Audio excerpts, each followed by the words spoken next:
તો વિધાનસભામાં ગૃહ અને કાયદા વિભાગની ચર્ચા દરમિયાન નાયબ મુખ્યમંત્રી હર્ષ સંઘવીએ વિપક્ષ પર આકરા પ્રહારો કર્યા।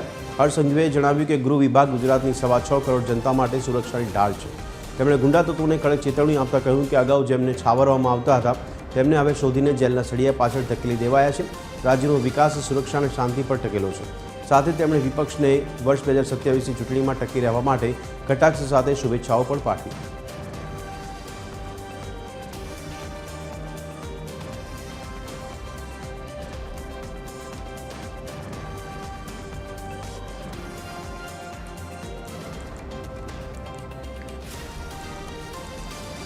વિધાનસભા ગૃહમાં વિવિધ વિભાગોની માંગણીઓ પર ચર્ચા કરવામાં આવી છે। વિપક્ષ અને મંત્રી જીતુ વાઘાણી વચ્ચે શાબ્દિક ટપાટપી થઈ। માંગણીઓ પર બોલવા પૂરતો સમય ન મળતો હોવાની દલીલ કરવામાં આવી।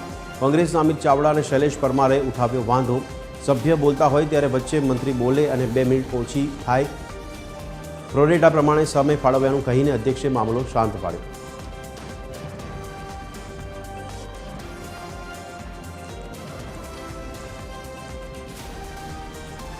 તો ગૃહમાં વિપક્ષ અને શાસક પક્ષ વચ્ચે છેડાઈ લાંબી ચર્ચા। પ્રશ્નોત્તરી કાળમાં રાજકીય અવલોકનો નહીં કરવા મુદ્દે ચર્ચા। વિપક્ષ અને શાસક પક્ષના સભ્યોએ રજૂ કર્યા મંતવ્ય। આપના ગોપાલ ઇટાલિયાએ ગૃહમાં ઉઠાવ્યો પોઈન્ટ ઓફ ઓર્ડર।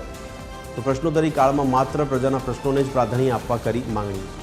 મંત્રી અર્જુન મોઢવાડિયા અને જીતુ વાઘાણીએ વ્યક્ત કર્યા મંતવ્ય।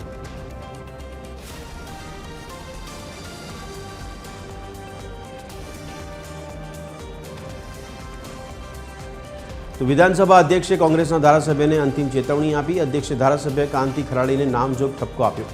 જીતુ વાઘાણી જવાબ આપતા હતા ત્યારે કાંતિ ખરાડીએ કમેન્ટ કરી। કાંતિ ખરાડીએ કમેન્ટ કરતા જ વિધાનસભા અધ્યક્ષે ટોક્યા। પ્રશ્નોત્તરી દરમિયાન બોલશો તો ગૃહમાં બેસવા નહીં દઉં તેવું અધ્યક્ષે જણાવ્યું।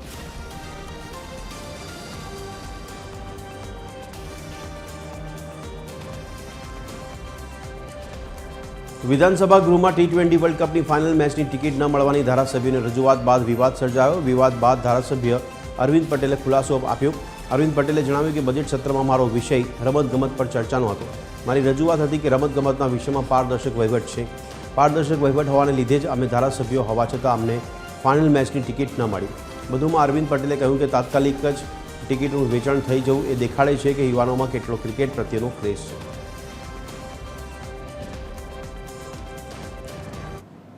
એ બાબતમાં મને જે રીતે મીડિયા સમક્ષથી એવી માહિતી મળી કે વિધાનસભાનો સમય બગાડ કરવાનો અને એના વિસ્તારના જે રસ્તાના હોય, પાણીના હોય, શિક્ષણના હોય કે એવા પ્રશ્નો ઉઠાવવા જોઈએ, પરંતુ વિષય માંગણીનો અમારો રમતગમતનો હતો અને રમતગમતના વિષયમાં કેટલું પારદર્શક આ જે વહીવટ થાય છે એ બાબતનું મેં આ વિધાનસભાના ફ્લોર પર વાત કરી હતી।